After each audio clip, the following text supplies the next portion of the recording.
Ce samedi 21 janvier, Angèle était l'invitée de Nikos Aliagas dans 50 Inside sur TF1. Un entretien au cours duquel la chanteuse est revenue sur sa blessure à la cheville en plein concert à Paris, en décembre dernier. Pour son nouveau numéro de 50 Inside sur TF1, Nikos Aliagas a pu s'entretenir avec Angèle. La chanteuse de 27 ans s'est d'ailleurs dite hyper contente de faire face à l'animateur pour cet entretien, elle qui a passé une année complètement dingue, faite de concerts. Les 2 et 3 décembre dernier, elle a donné son dernier show à l'Accor Arena où elle a chanté ses plus grands titres devant 72 000 spectateurs au total. Un exercice qui s'est avéré hyper physique pour elle, comme elle a expliqué au présentateur de la Star Academy. La scène était vachement grande par rapport à d'habitude et donc, on avait envie d'être à la hauteur de la salle. On a retravaillé avec d'autres danseurs en plus, pour occuper l'espace et c'était génial, a-t-elle dit.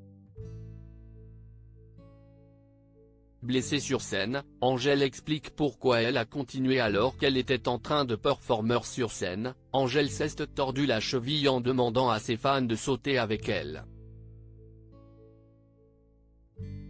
Une vidéo postée par un spectateur sur les réseaux sociaux a capturé ce moment.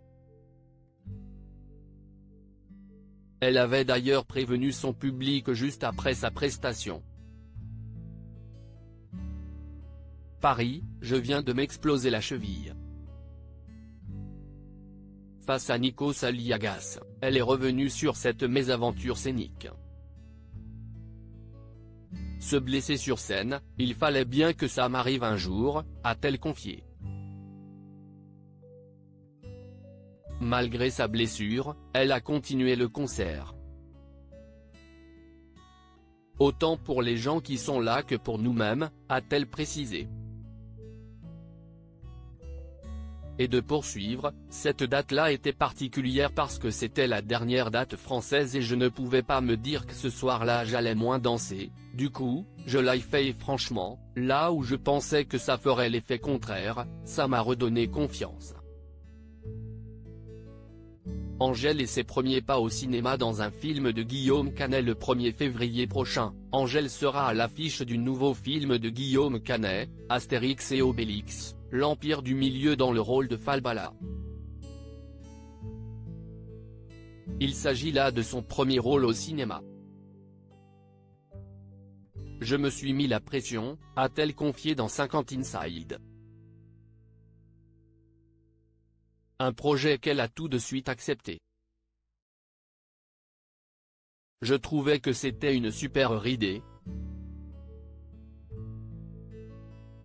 Je me suis vachement préparé en amont. De Guillaume Canet, elle n'en garde que de bons souvenirs. Le réalisateur s'est montré super bienveillant avec elle. Il était conscient que ce n'était pas mon métier et ça n'a pas été un problème pour lui, a-t-elle ajouté.